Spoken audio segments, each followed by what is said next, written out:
na educação nós perdemos, o orçamento perde 90 bilhões por ano.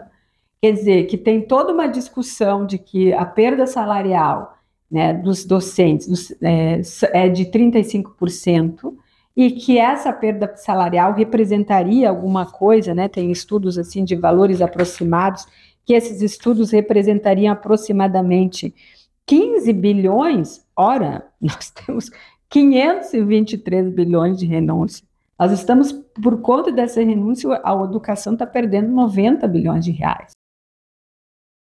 Olá, nesta edição nós vamos conversar com a professora da Faculdade de Economia da URGS, Rosa Chiesa, para tratar da desoneração e reoneração da folha de pagamento e os efeitos que causam na previdência social do trabalhador e no poder do Estado de investimentos nas áreas sociais como educação, saúde e aposentadoria. A professora Rosa defendeu a tese de doutorado da Lei de Responsabilidade Fiscal e Finanças Públicas. Olá, professora, bem-vinda ao nosso programa. Olá, Simone, obrigada pelo convite. É uma satisfação poder conversar com você e com a DURGS sindical, com os nossos associados e com a cidadania em geral, sobre essa temática muito importante que afeta o orçamento público e, portanto, afeta a vida de todos. Um tema muito importante. E essa desoneração da folha foi instituída em 2011 no governo Dilma Rousseff e substitui a contribuição patronal de 20% para a Previdência, que incide sobre os salários dos funcionários, por uma tributação de 1% a 4,5% sobre a renda bruta. O benefício se extinguiria no fim de 2023 e, por iniciativa do Congresso, foi prorrogado até 2027. Agora, o governo quer rever o processo através de uma medida provisória enviada ao Congresso Nacional. Esta MP prevê alíquota menor de imposto a partir de abril, apenas para um salário mínimo por trabalhador, começando este ano com uma contribuição de 10% ou 15% do salário, dependendo da atividade. A parcela excede um salário mínimo, que excede esse salário mínimo, pagaria a alíquota cheia de 20%. E o benefício seria reduzido gradualmente até voltar ao normal em 2028. Professora, esta é uma pauta de extrema importância e ela também é muito complexa, né? E, por outro lado, é necessário que o trabalhador entenda os rumos financeiros que atingem as empresas, principalmente o cidadão. Dá para tentar traduzir de uma maneira mais didática, né, como essas medidas alteram a vida do trabalhador que colabora com a Previdência Social? Sim, isso é muito importante que esses dados eles sejam um pouco traduzidos, digamos assim, porque quando a gente fala sobre o orçamento público, muitas vezes com o objetivo de excluir a cidadania, né, fala-se que são temas muito complexos e daí fica somente com os especialistas e os gabaritados. E isso não é bem assim. Então, vamos começar a clarear um pouco essa temática. Então, como você mesmo disse, o projeto, a desoneração, ela foi aprovada, ela começou em 2011 no governo Dilma, e com a expectativa de que a desoneração, né, sobre a folha de pagamento destes setores fosse contribuir para que houvesse um aumento de emprego e de investimentos dessas empresas. O que aconteceu? Aconteceu que caiu a arrecadação da União, né, quando o governo, porque o que é uma renúncia de receita? É o Estado abrindo mão da arrecadação de determinados tributos e deixando na mão, no caso das empresas, para que elas resultem, né, nessa redução de tributos que ela está pagando, em aumento de emprego, em aumento de renda, em aumento de investimentos, para de fato contribuir com o crescimento econômico. O que aconteceu? O resultado foi que essa renúncia de receita provocou uma queda na arrecadação da União, ou seja, caiu a arrecadação, não houve aumento nos investimentos privados e tampouco aumento do emprego nesses setores, como eu já vou colocar aqui algumas pesquisas que o próprio IPEA, Instituto de Pesquisa Econômica, fez sobre essa temática. Daí, ainda em 2016, né, tem uma E antes de entrar nos dados das pesquisas sobre a desoneração da folha, é bom que se diga que quando cai a arrecadação da União, da esfera federal, fruto dessas desonerações, e o investimento público, o investimento privado não aumenta e cai o investimento público porque caiu a arrecadação, nós começamos a deteriorar as contas públicas. Tanto é que em 2014 o Brasil passa a ter, no governo federal, passa a ter pela primeira vez um déficit primário. Ora, o déficit ou o superávit ou o resultado das contas públicas, nós levamos em consideração o quê? A receita, a arrecadação e a despesa. Nós não obtemos equilíbrio fiscal só cortando despesa, nós obtemos também ampliando a arrecadação ou deixando de conceder desonerações que não trazem os resultados esperados. E aí, para a gente olhar aqui, já em 2016, tem uma pesquisa de 2 e 3 economistas, o Orair, o Siqueira e o Gobetti, que eles vão mostrar qual é o efeito multiplicador das renúncias de receitas no Brasil. E eles mostram, claro que eles vão analisar esses dados do ponto de vista agregado, mas eles vão mostrar que a renúncia de receita, ela tem um efeito multiplicador nulo na economia brasileira. E não só isso, eles fazem nesse estudo e avaliam se vale a pena ampliar a desoneração, a renúncia de receita como um todo, A desoneração é um tipo de renúncia. Quando a economia está no buraco, na crise, o resultado, será que essa renúncia ela consegue ativar a economia? Não. E quando ela for feita a renúncia de receita no topo do ciclo econômico, no boom, também o efeito multiplicador é nulo. Então, na verdade, só que eu quero assim deixar muito claro que eu, Rosa, particularmente, como economista, cidadã, professora, eu não sou contrária à adoção de uma política de renúncia de receita, porque essa política ela pode ser muito importante para promover desenvolvimento econômico, mas todo o real, toda unidade monetária, todo dinheiro público, ele precisa ser avaliado, monitorado, e aquelas políticas públicas que são ineficientes, elas devem ser ou aprimoradas ou extintas. Eu sempre falo daquele exemplo daquela política na área educacional que os jovens iam estudar no exterior, Ciência Sem Fronteira, foi extinta a política, porque se avaliou que ela não trazia resultados esperados. Então, no caso da renúncia de receita, não só a política de renúncia, de educação de todo o recurso público tem que ser monitorado e avaliado e ver os resultados. Então, o que nós temos, Ainda nós temos na área da renúncia de receita, ainda nos falta muita transparência.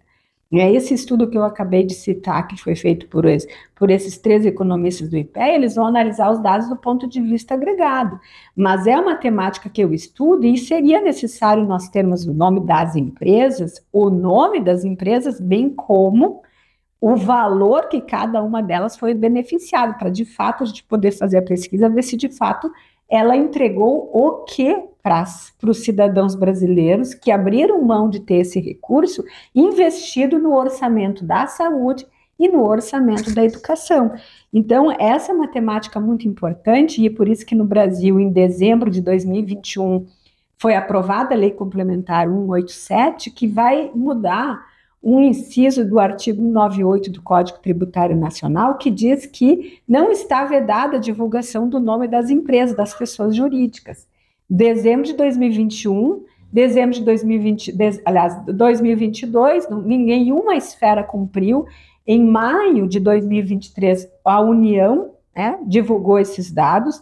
O estado do Rio Grande do Sul, por exemplo, isso é muito importante, porque nós estamos falando de professores da Universidade Federal, mas vale também para os servidores públicos da esfera estadual.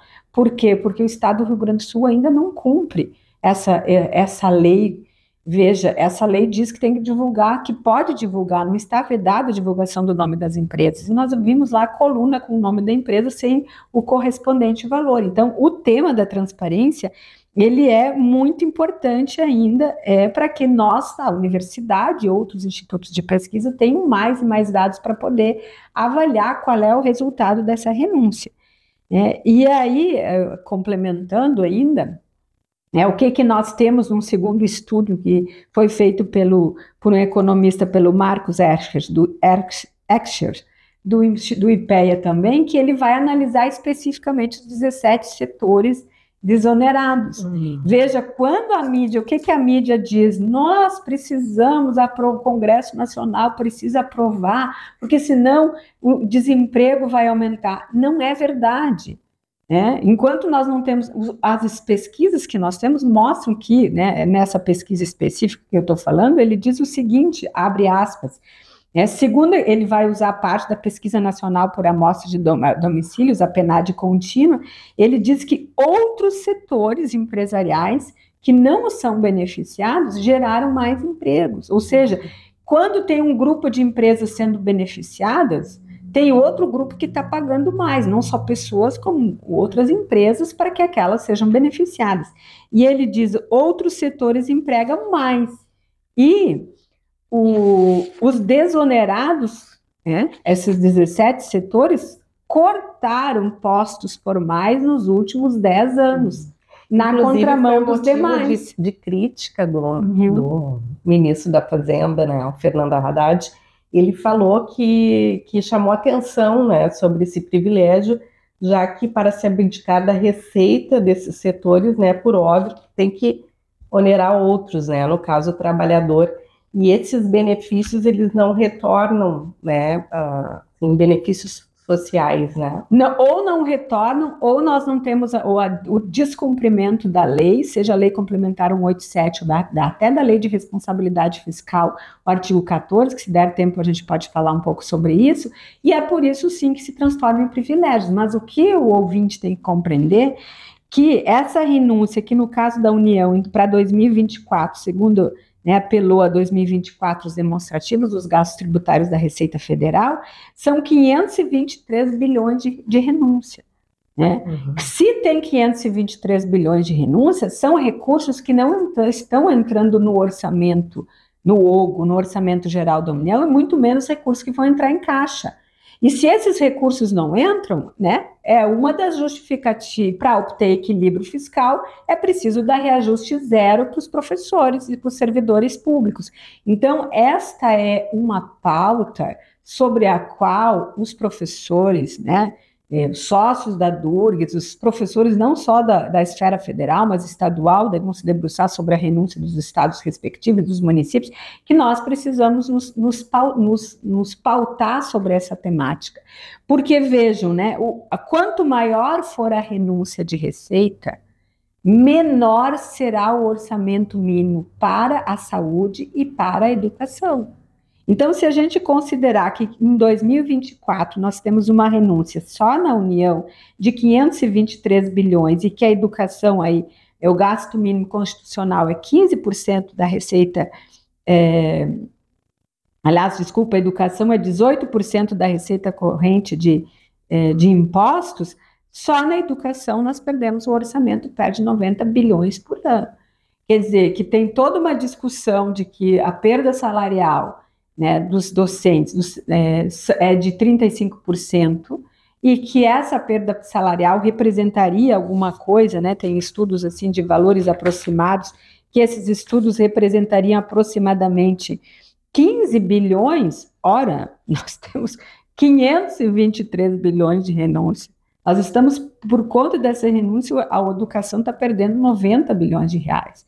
Mas eu queria retomar mais um pouco, Simone, se tu me permite, aquela segunda pesquisa do IPEA, que é exatamente sobre esses 17 setores que foram desonerados desde 2011, com essa divulgação que eu chamo de mito.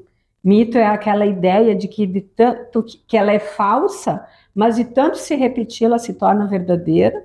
Ou seja, qual é a ideia falsa? Que aqueles setores são fundamentais para gerar emprego, e os dados mostram que isso não aconteceu. E de tanto que se fala, uma mentira, quando dita muitas vezes, ela se torna verdade. Então, para a gente ajudar a clarear essa temática que é difundida de forma, e que não é a falta de informação, é uma estratégia política que se utiliza. Essa pesquisa do mesmo pesquisador do IPEA, ele vai dizer, os 17 setores beneficiados por renúncia não são os maiores empregadores. De 2012 a 2022, eles reduziram a sua participação na população ocupada, de 20,1% para 18,9%.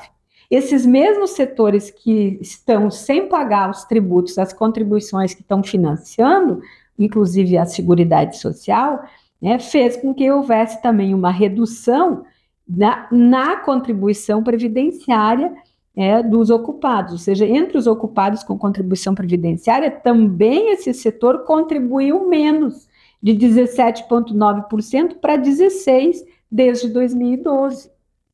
Ainda nesse período, os 17 setores, né, também, o que eles fizeram? Tem menos empregados com carteira assinada do setor privado. Esse setor representava 22,4% de empregados com carteira assinada no setor privado e hoje representa 19%.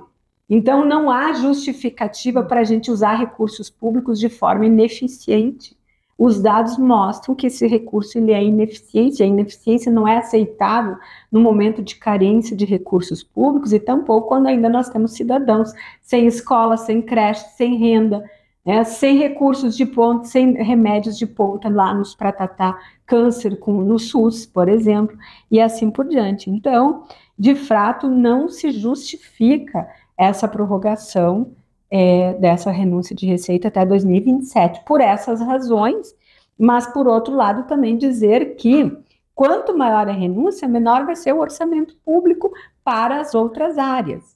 E também, quanto maior a renúncia, e aí ela também vai reduzir diretamente, porque ela reduz a base de cálculo sobre a qual se calcula o orçamento mínimo da saúde e da educação. Então, não trouxe benefícios para a sociedade, enfim, para empregabilidade também para a educação.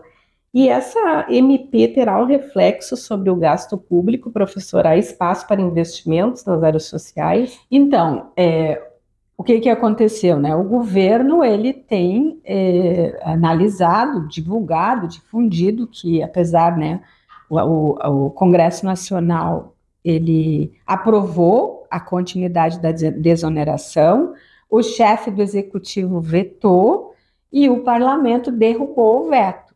Agora nós estamos num contexto no qual vai ser discutido caso a caso. Então, é fundamental que empresas, né, que não entregaram os resultados não sejam mais desoneradas. Porque se os servidores públicos, por exemplo, né, estão sem reajuste, é porque alguém está deixando de pagar impostos, e muitas vezes pode ser algum desses setores que não contribuíram com o desenvolvimento econômico. Usei 2 pesquisas para mostrar. E aí temos essas consequências, isso vai reduzir os gastos públicos e vai reduzir os investimentos. Mas tem uma outra questão bastante importante sobre essa temática, e que os trabalhadores, né, seja do setor privado ou seja do setor público, né, estou falando aqui muitos docentes que vão nos ouvir, é que, né, a lei de responsabilidade fiscal, ela existe no Brasil desde 2000 e ela vai estabelecer limites de gastos fiscais, né? Se não tem, sei lá, se nós não temos vaga suficiente para a formação de jovens no Brasil, não importa, isso não importa, importa que tem que cumprir os limites de gasto e faz os contingenciamentos e os cortes de gastos no Ministério da Educação, da Saúde, assim por diante, como a gente tem visto ao longo do tempo. Essa é uma norma que está lá, né, em todas as metas e na Lei de Responsabilidade Fiscal, mas vejam que interessante, a Lei de Responsabilidade Fiscal, ela também trata das renúncias, e ela não é cumprida, né? E o que diz o artigo 14 da Lei de Responsabilidade Fiscal? Para conceder renúncias, o Estado, né, seja o Estado brasileiro e o Parlamento, quem aprova a lei de renúncia é o Congresso Nacional, se for nos estados, as Assembleias Legislativas, se for no município, as câmaras de vereadores. A Lei de Responsabilidade Fiscal diz que para aprovar uma lei que renuncia a receita, que concede esses benefícios para setor empresarial, ela precisa atender a pelo menos uma das condições. Quais são as 2 condições? Uma delas que não vai afetar o resultado fiscal. Ora, toda renúncia afeta o resultado fiscal do ente público que eu estou referindo, pode ser a União, Estado ou município. E a segunda é, caso afete o resultado fiscal, pode conceder renúncia? Pode, desde que seja, ao mesmo tempo, aprovada outra lei, né, uma lei que vai dar renúncia e uma outra lei que vai compensar essa perda de arrecadação. E está dito lá na Lei de Responsabilidade Fiscal, no artigo 14, que essa outra lei tem que aumentar a arrecadação de impostos, aumentar a base de cálculo, se for a União até criar um imposto, enfim, aumentar a alíquota. Veja, eu pergunto para os ouvintes, para você, Simone, em algum ano, estamos em 2024, nesses últimos 24 anos, todas as leis que foram aprovadas de renúncia de receita, você acompanhou algum legislativo ou executivo dizendo, olha, foi aprovado, o legislativo sobretudo, mas nós abrimos mão da arrecadação de 10 bilhões, porque o setor tal e tal vai, né, importante para o desenvolvimento econômico, mas como isso vai afetar as contas públicas, nós estamos aumentando o imposto.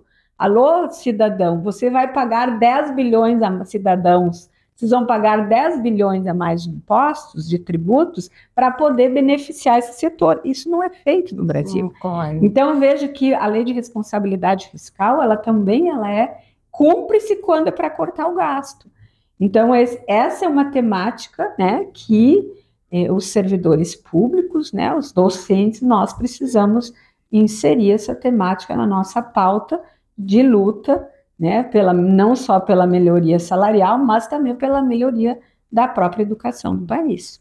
E faltam recursos públicos para a educação e também para os docentes, professora, porque essas medidas, a MP, por exemplo, ela atinge de forma particular os professores das universidades federais, institutos federais? Claro que ela atinge, porque ela vai seguir renunciando, abrindo mão de arrecadação, como eu disse, são 523 bilhões no total, né, os 17 setores é um valor bastante significativo, e vai ter menos recursos, como eu fiz um cálculo muito assim, grosseiro, a grosso modo, digamos, 18%, se a Constituição manda, né, que o orçamento de educação tenha no mínimo 18% da receita corrente de impostos, é óbvio que a receita de impostos vai ser menor, porque tem 17 setores que não estão pagando, e não estão pagando sem dar aquele retorno para a sociedade. Tem outras empresas que poderiam estar sendo beneficiadas e não estão. Tem outros cidadãos que poderiam estar sendo beneficiados pelo via gasto público com aquela arrecadação que deixou de entrar nos cofres do Estado e não estão. Por isso que é muito importante a gente discutir o orçamento público. O orçamento público, ele é uma peça técnica, mas ele é uma peça política. E nós precisamos participar e fazer, sobretudo, nós docentes, né, que temos, digamos assim, que temos um nível de capacitação e formação, essa agenda ela tem que entrar. Temos que fazer a luta política na disputa do orçamento público para a educação, assim como os demais setores da economia, sobretudo quando nós temos argumentos que mostram que tem política pública a desoneração desses 17 setores é ineficiente. Ou seja, nós não podemos, no Brasil, seguir defendendo política pública que gasta mal os recursos públicos. Faltam recursos e eles são muito escassos. Faltam na pesquisa, falta na ciência e tecnologia. E, sobretudo, em 2020, eu e uma aluna, Anne Link, nós fizemos uma pesquisa também sobre renúncia de receita e a gente ganhou um prêmio da Fundação Tid Setúbal, e da Fundação, da Secor, né, era um prêmio conjunto, que nós discutimos, né, não só analisamos essa temática do descumprimento, da falta de aderência entre a política de renúncia e a lei de responsabilidade fiscal, como nós mostramos que a renúncia de receita, ela gera desigualdades, aumenta a desigualdade no país, né? Recentemente a Oxfam publicou um relatório mostrando como um brasileiro tem uma fortuna equivalente aos 107 milhões mais brasileiros mais pobres do Brasil. A desigualdade ela é ruim do ponto de vista econômico, ela é ruim do ponto de vista político, porque fragiliza a democracia. E quando nós adotamos políticas de renúncia de receita que vão aumentar a desigualdade. Mas por que renúncia de receita aumenta a desigualdade? Porque, vejam, a renúncia de receita, ela reduz a base de cálculo sobre o cálculo mínimo de educação e saúde, como eu já falei, e as pesquisas mostram, né, uma pesquisa da CEPAL, no caso da América Latina, algumas pesquisas do IPEA, olhando para o Brasil, também tem o FMI, olhando para os países desenvolvidos, eles vão mostrar da política fiscal se é o tributo ou se é o gasto público que vão reduzir as desigualdades. Em economia, a gente mede a desigualdade pelo índice de Gini, né? Então, o que eles observaram? Que no Brasil, quais são o gasto público que mais gera, que mais reduz a desigualdade? Qual é o gasto mais importante para reduzir a desigualdade no Brasil? Em primeiríssimo lugar, gasto com educação. Em segundo lugar, gastos com saúde. Então, a renúncia de receita, ao retirar recursos da educação, vai impedir que haja um aumento da redução da desigualdade, ou seja, vai contribuir para aumentar a desigualdade. Então, de fato, essa é uma temática que afeta as nossas condições de trabalho lá na ponta, afeta nossos níveis salariais e também negativamente, e também vai afetar, né, o conjunto da sociedade, porque esses dados eles estão lá dentro do orçamento público. E eles refletem essa disputa política da sociedade. Quando é difundido de que como se viu na mídia, né, recentemente, de que é preciso desonerar, porque senão os 17 setores vão gerar desemprego. Não é verdade, os dados mostram isso. Então, mas da onde vem essa informação? Só consigo, se as pesquisas mostram o contrário, só consigo entender através da economia política. Então, nós, professores que trabalhamos com a pesquisa, com a ciência, com os dados, nós precisamos usar nossas informações para fazer a nossa disputa política na sociedade, sim, para melhorar os níveis educacionais, mas, sobretudo, também para melhorar os nossos níveis salariais, porque não é concebível que nós tenhamos um reajuste zero em 2024, depois de ter passado por um período com muita precariedade, inclusive, né, deterioração dos espaços físicos da universidade, que interfere na nossa vida laboral. Aí a senhora falou sobre isso, tocou nessa questão, e esse reajuste aí, as perdas salariais já ultrapassam os 40%, e aí gostaria que a senhora comentasse também um pouquinho sobre a reforma agora tributária, aprovada em 2023, que volta à discussão, como que ela vai impactar na vida dos professores? Sim, esse é um outro tema muito importante, porque a reforma que foi feita em 2023 é uma reforma importante, mas que o objetivo dela era fundamentalmente para simplificar os tributos. E essa reforma que foi aprovada é a emenda constitucional. Então, é uma emenda à Constituição. Então, qual é a nossa tarefa, de novo, né, para 2024? Toda essa matéria que foi tratada, reformada em 2023, serão, né, regulamentada, enfim, as leis complementares sobre essa temática da tributação sobre o consumo.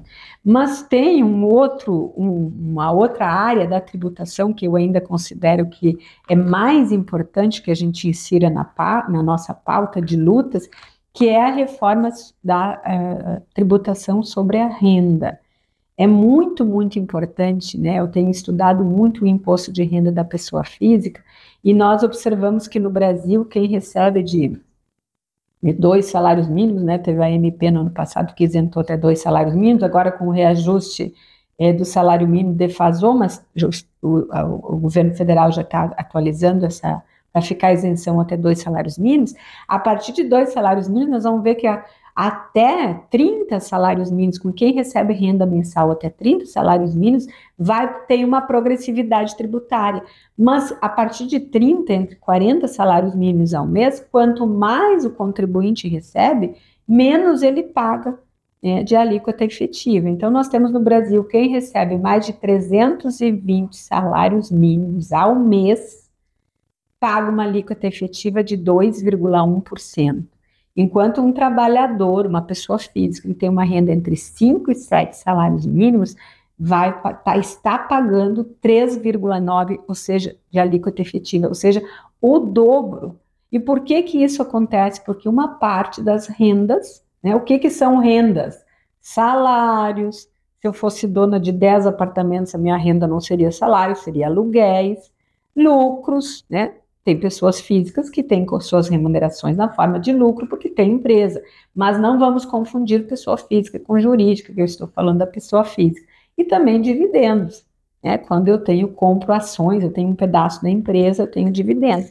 E no Brasil, nos anos 1990, aconteceu uma reforma tributária muito silenciosa, que o que ela fez? Ela desonerou as rendas de lucros e dividendos. Então, as pessoas físicas que têm as suas rendas de lucros e dividendos são isentas de imposto de renda. E o trabalhador que tem a sua renda de salário não foi isentado, ele paga.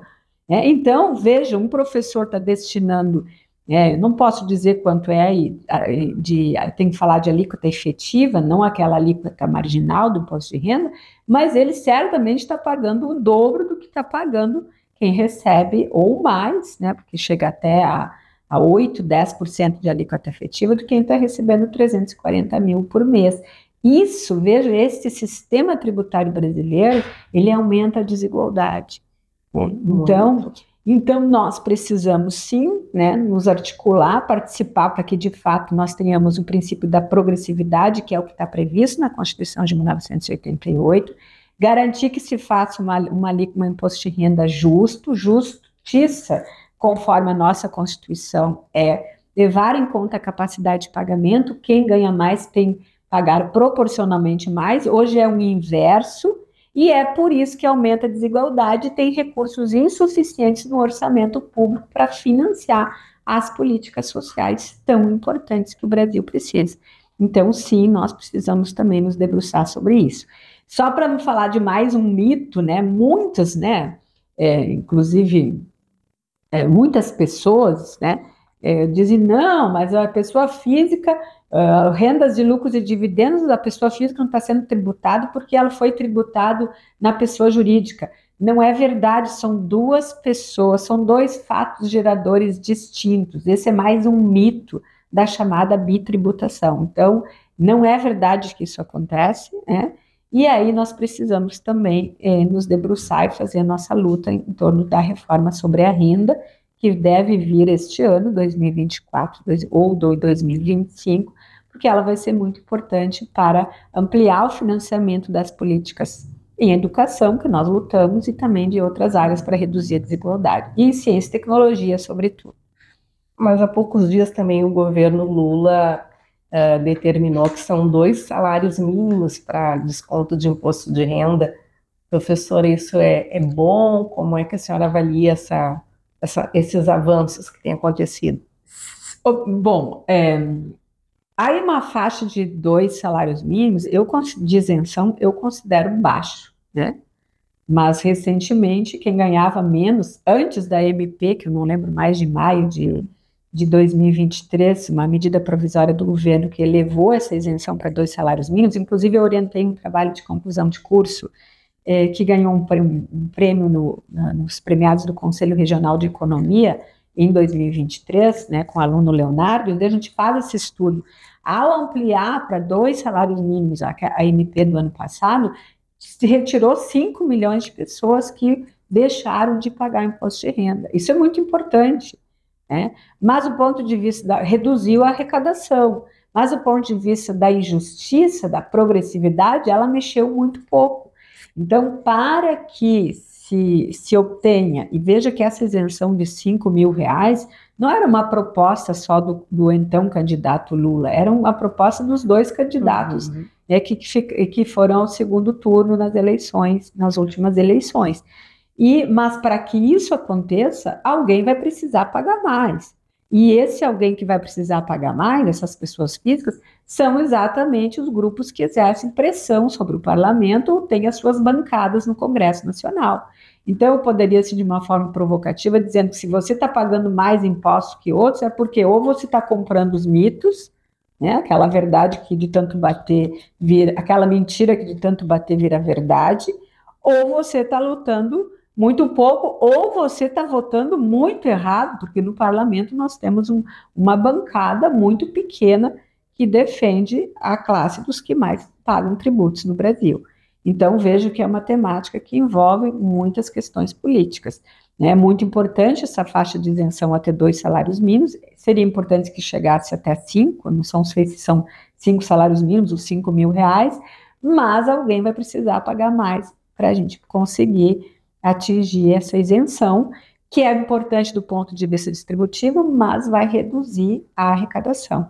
E essas reformas nós só fizemos na democracia, se faz com a disputa política. E, portanto, os docentes são uma categoria com uma boa formação para, inclusive, contribuir de forma qualificada nessa disputa política, não só junto ao executivo, mas também junto, no caso, nosso Congresso Nacional, que somos servidores federais. Bem, então é indiscutível que a universidade tem um papel importante no desenvolvimento dessas pesquisas sobre a economia do país. E, professora, gostaria que a senhora deixasse o seu recado para os nossos ouvintes, telespectadores do nosso programa. Bom, queria então finalmente agradecer por estar participando desse diálogo que eu considero muito importante. Queria dizer que na universidade eu coordeno pela Faculdade de Ciências Econômicas um curso de extensão que chama Educação Fiscal e Cidadania. Ele não é um projeto apenas da Universidade Federal do Rio Grande do Sul, tem uma parceria de várias instituições, dentre elas a Receita Estadual do Estado do Rio Grande do Sul, a Receita Federal, o Instituto de Justiça Fiscal e outras, né, instituições que eu espero que não tenha esquecido nenhuma, mas outras instituições, e que esse curso ele é ofertado anualmente e a partir de abril, né, no site dos parceiros, em especial da Faculdade de Ciências Econômicas, os interessados poderão se inscrever. É muito importante porque são muitos professores, não só são 3 ou 4 professores da universidade, mas também tem professores, né, inclusive professores que não são professores, mas que são auditores, e a gente consegue fazer uma troca muito importante com o lado prático e a pesquisa para formar a cidadania. Esse projeto ele surge porque nós entendíamos, eu sigo entendendo, que nós temos uma lacuna na formação, né, seja no ensino fundamental, no ensino médio, sobre o que é cidadania, como é que se distribui o orçamento público no Brasil, né, como se discute os tributos, quem paga tributos, quanto, como é distribuído o orçamento público, ou seja, o orçamento público ele é a peça mais importante, ele vai mostrar o Estado atendeu a quem, e nós não podemos negligenciar isso na formação dos estudantes brasileiros, por isso que a educação fiscal ela deveria estar no currículo, né, como uma disciplina obrigatória, já tem uma discussão, foi aprovado em algumas comissões, mas até ser implementado, e enquanto isso não, mas vamos continuar com esse projeto, estamos ofertando desde a pandemia uma edição online, e também temos ofertado no ano passado uma edição presencial também na periferia de Porto Alegre. Então eu queria fazer um convite aos ouvintes que estejam interessados nesse projeto, e também, enfim, a gente se debruçar um pouco mais sobre essa agenda e como fazer a disputa política sobre o orçamento público, né, que resulta na concretude das políticas que esse Estado faz para atender determinados grupos. Diretamente na nossa vida. Exatamente. Por isso que é tão importante saber, né, sobre educação fiscal. Então, parabéns, professora. Obrigada e obrigada pelo convite. Então, para você que ainda não se inscreveu no canal do YouTube da Durga Sindical, aproveite, deixe seu like. Também, se preferir ouvir o podcast, acesse o canal de Spotify da Durga Sindical. Obrigada.